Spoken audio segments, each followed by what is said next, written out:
Salute, comrades. This is Behind the Walls Talk with your founder, William McLaughlan, and I thank you for visiting this domain. I'm here to give you an insight into the minds and hearts of those incarcerated that have been deemed voiceless. Well, this is where their voice and stories will be told for those of you who are concerned with human beings that are in prison for the mistakes they have made and for some of the injustices that were committed against them. Resolutions for reform is the goal and objective looking to be attained. Now step into our world. This is another episode of Behind the Walls Talk. And I got my brother from another mother, Big June, here with me today, man. And I like to let y'all know off the rip that this brother right here is a Philadelphia Eagles fan. And I love him to death, man. Yeah, man. I'm going to enjoy this episode, man, because this is my brother, man. I really enjoy doing time with this brother, you know, and I'm ready to be out there in society with this brother. So therefore we can do all the things that we spoke about doing while I've been behind these walls. But without further ado, I'd like to let the listeners know who this brother is and listen to what he has to say. So tell the listeners, my brother, what's your name and where are you from? Well, I'm Donald McLaughlin Jr. A lot of people call me Junior. And I'm from Sanford, North Carolina. Born and raised Sanford, North Carolina. So, you know, sand trap in the house. And I just want to thank my brother Will for giving me the opportunity today.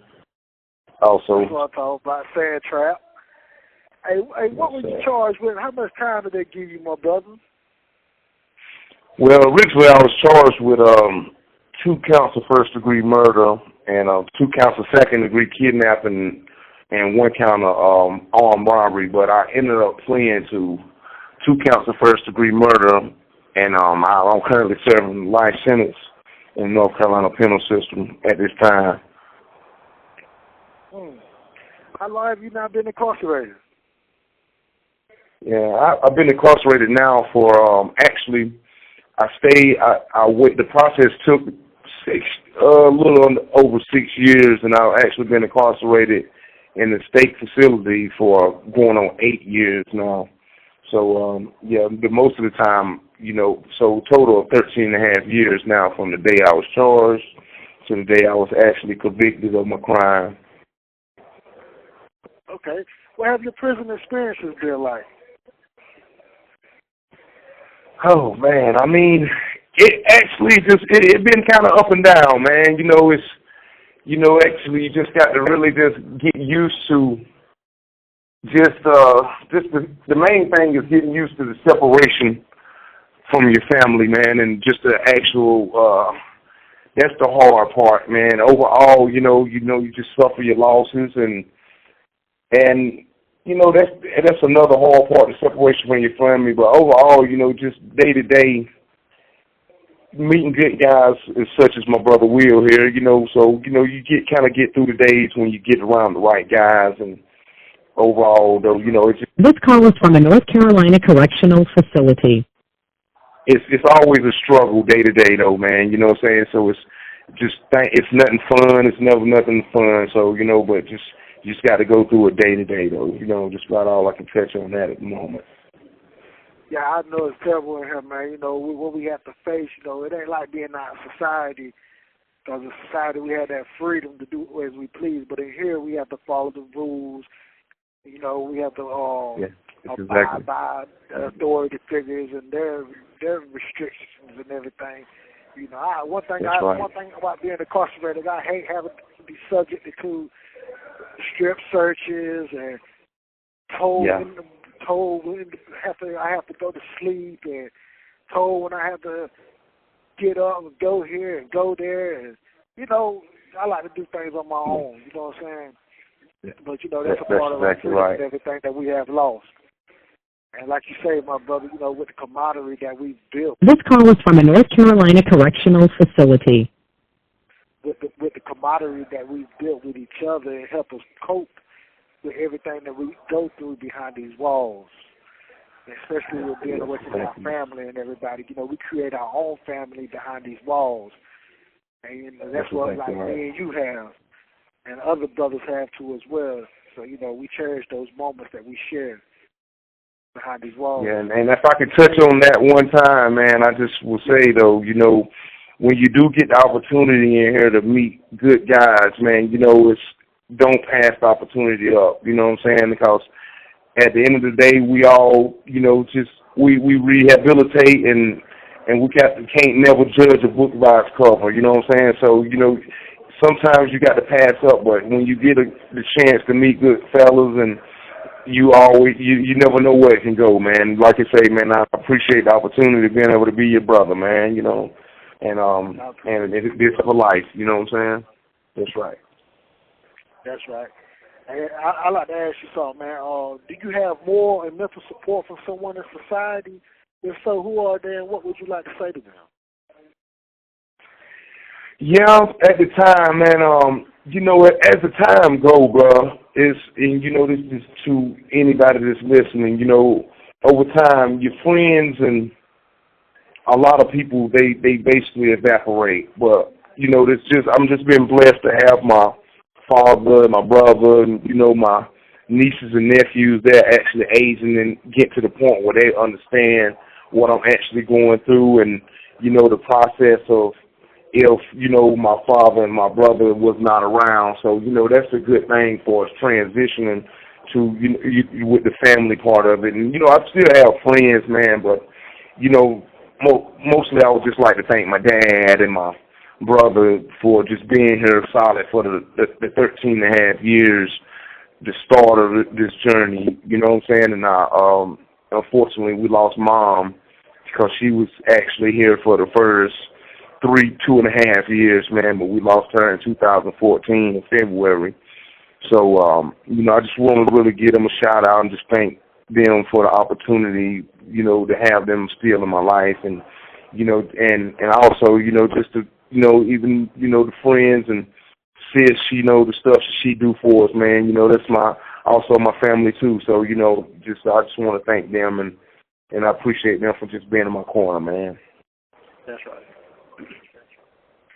Hey, let me ask you, what's your story on how you grew up as a youth? The experiences you've had, the traumas you may have endured, and what it was that had led to your incarceration? Well, you wouldn't believe it, but, I actually had a good, just the average black family life, and I was blessed to have my dad at all times. And, a lot of people out and their experiences I run into, they basically is raised by a single mother. And so I was actually, my dad and my mom was married for 36 years until she passed away. So I was actually blessed to have them in my household. But though I wouldn't say everything was peaches and cream, but just having them was a blessing. And I mean, it was kind of average, man. Just the things that average black people go through, man. Just just being a middle class black family, but I also remember that we kind of was raised with, such as yourself, Will, in the crack era. You know what I'm saying? So it was kind of, we've seen a lot just with, because my parents had experience with drugs, and when during that era, it was kind of rough for all of us, though. So, you know what I'm saying? So I've seen a lot just growing up with the drugs and, some domestic violence, nothing major, and, the everyday struggles that us as black people also have, just day to day, just being black and I wouldn't say middle class, but basically just poor, you know what I'm saying? Because we wasn't handed a silver spoon growing up, So, I try not to use the things that I went through and some of the things that I've seen You have 60 seconds remaining. As an excuse for my incarceration, but I do remember the times though that actually, it was some rough patches there. And I can go into a lot of it, but I choose just to give the listeners understanding that, it was just some time. So, that some things I've seen and some things I just choose really not to even speak about. But I try not to use You have 30 seconds remaining. as a youth for being my reason of incarceration. You know what I'm saying? Because I also had an opportunity as I got older, you know? So. Excuse me, my brother. Behind the Walls Talk will continue.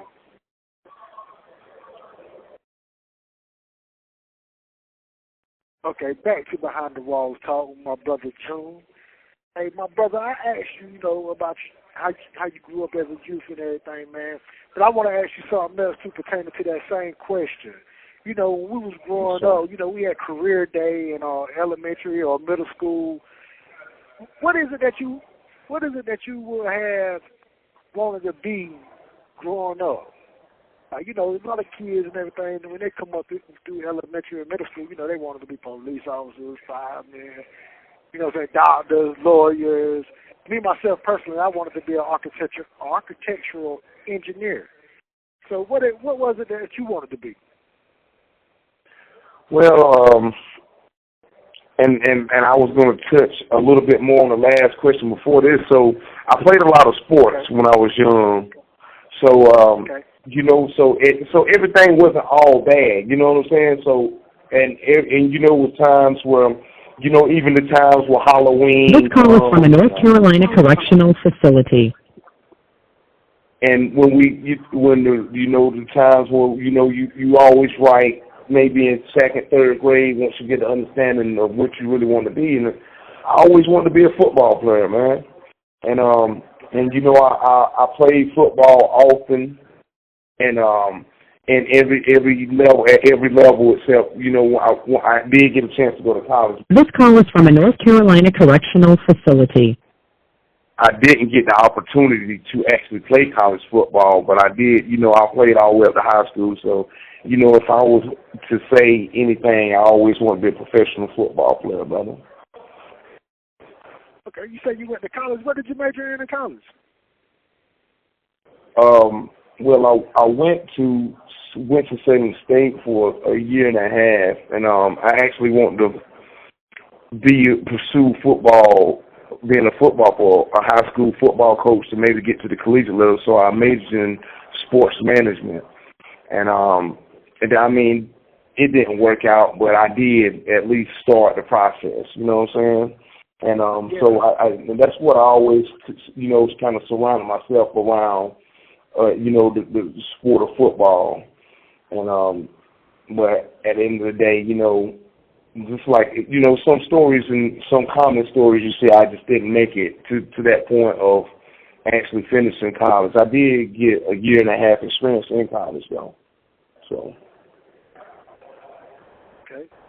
With your experiences and everything that you've been through in life, what is it that you would like to say to the youth out there now that are being misled and find a life of crime intriguing, dealing with mental health issues from trauma that they've already faced at a young age, and feel as if there's no other way out of their poverty-stricken lives?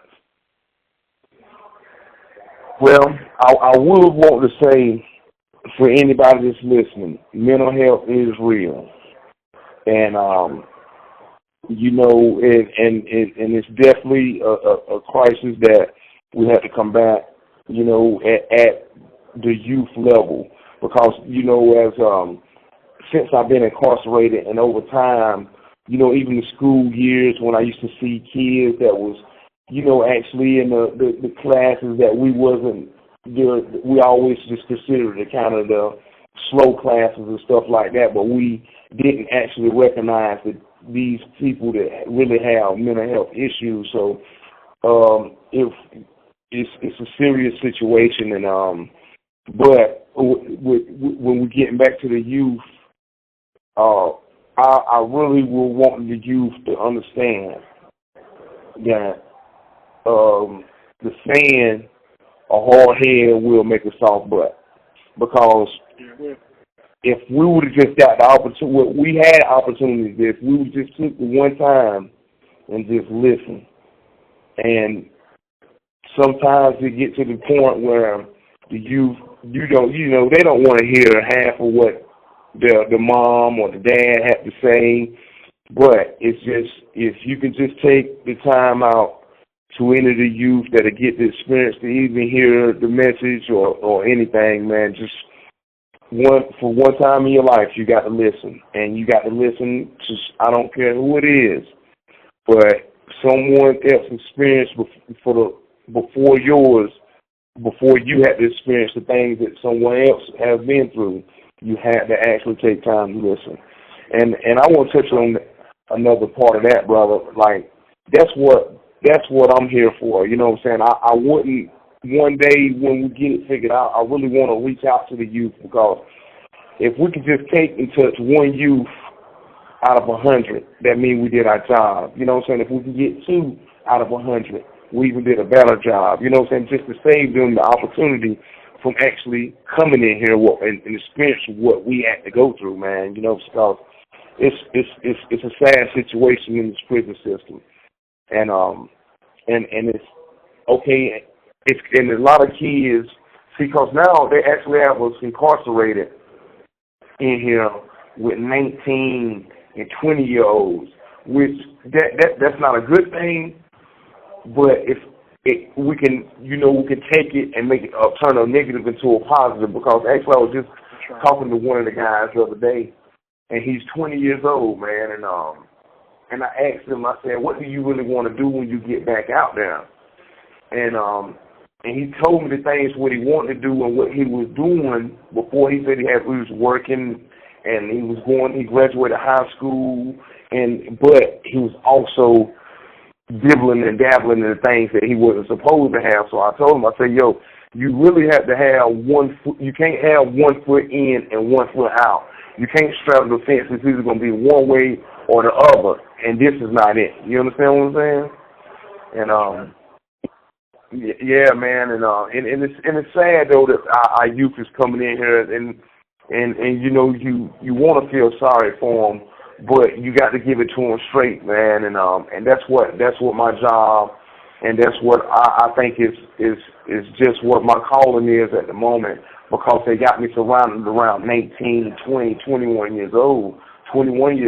So if we could just try to get them, even if we can't touch them before they come in here, we got to give them. This call is from a North Carolina correctional facility. And that's what I want to work on, man. I really want to work on that in our comrades that can, if we could just try to figure out a way where we can just save some of these guys, man, that even if they got a couple months, couple years left, man, if we can just get the message out and try to just give it to them from some of the things that we didn't. This call is from a North Carolina correctional facility. Just what our experiences alone, That's right, man. Saving lives is what we in this business for, man. That's right, man. They're being misguided, being misled, and they're blind. They're deaf and blind. That's right. We trying to open their eyes to what's really going on out there in society, and what they're bound to face if they don't straighten their lives out. That's right, man, and it's starting now. What I see a lot of is they're getting involved in some, not to be disrespectful. They're getting involved in some of these organizations and some of these little, these groups and the guys that should be leading in the right direction is actually preaching the wrong messages to them. Just starting out, man. You know what I'm saying? And that's what's more dangerous, because it's easy to misguide and corrupt the minds of the youth nowadays when they're 14 and 15 years old, and make them feel like something they're actually not, because they don't realize they're kids, man. You know what I'm saying? And then they get in wrong, man, situations so early, bro. You know what I'm saying? They're still impressionable. Yeah, that's right. And making a name for themselves, and that's another thing we got to really work on. Like the kids are actually trying to make a name for themselves, but they're making a wrong name, and they don't understand that's not popular. You know what I'm saying? That like doing this or doing that, and ended up going to prison or the group homes or the juvenile and getting out. That's not the way, you know what I'm saying? And once they get a taste of it, it's kind of hard until they get in there with us. And you know, as one as myself, I got a life sentence, you know what I'm saying? And just, I'll get out of here one day, but I don't know when it's going to be. You understand what I'm saying? So we just got to do what we can, brother. You know, just to try to save some of these guys, man. And I won't stop the fight until it's over. I won't stop the fight. I'm committed. That's right. To the end of time, my brother. Like Tupac said. That's right. To the end of time. Yes, sir. Hey, I know you had to deal with the death of your mother and everything. Is there anybody else in your family or is a friend or a loved one that you had to deal with the death of?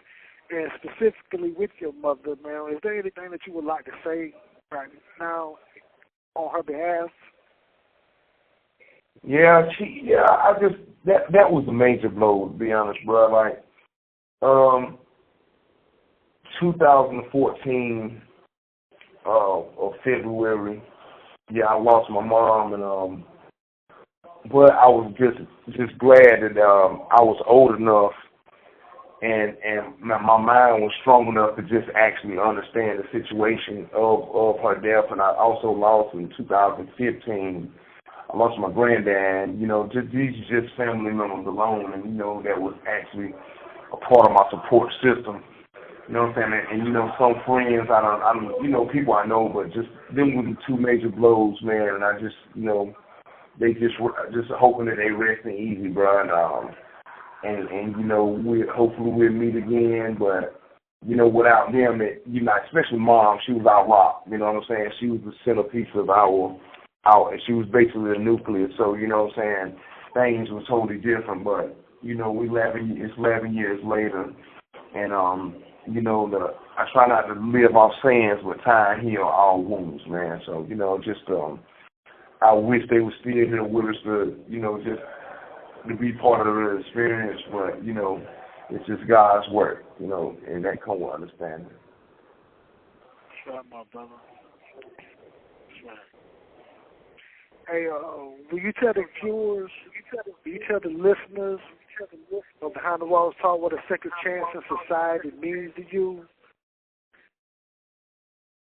Yeah, and I think I did a piece actually on this, bro. And you know, and just me, I'm gonna speak for me and others, man, that serving some of the sentences. You know, I just feel like my job is not done, and a second chance will mean a whole lot. You know what I'm saying? And I just always ask whoever's making the decisions and whoever that's actually that can make this happen for all of us, whether we got 5 years left, 2 years left, or even lifers, you know what I'm saying? And hopefully we can get this map back in one day, retroactive for us. But a second chance means the world to me, man, because I actually, over the 13 and a half years, you have 60 seconds remaining. I know in my heart that I'm a better person. You know what I'm saying? And I know the things that I can do in society to try to help better people for having to go through this kind of stuff, though. You know, and I just, you know, a second chance will really mean a lot to me, man. And I'll be sitting here waiting for it when it do come, because I believe, I know it'll happen. I definitely. You have 60 seconds remaining. You have 30 seconds remaining. Behind the Walls Talk. We'll continue with my brother June. Back with Behind the Walls Talk. And I'd like to elaborate a little bit on what my brother was speaking about on his second chance in society. Because, you know, this is a brother that I would love. And I can't wait, man, to be out in society with. You know, I have 6 years left and everything, man. And, you know, my goal and my mission is not to leave no soldier behind. Yes, sir. Yes, sir. So, and I'm definitely not going to leave this brother behind. I'm going to always be there for this brother, man. You know, this is a very special brother, man. I know that you, if you're listening out there, this brother, he has a lot on his mind. He's a good brother. has a good heart and will give you his last. You know, his last will always be your first. And freedom Yes, sir. is something that this brother must have, man. So if you're listening to this podcast, please reach out to this brother and please speak up for this brother. Reach out to your local leaders, your legislatures, and everybody out there that could possibly help.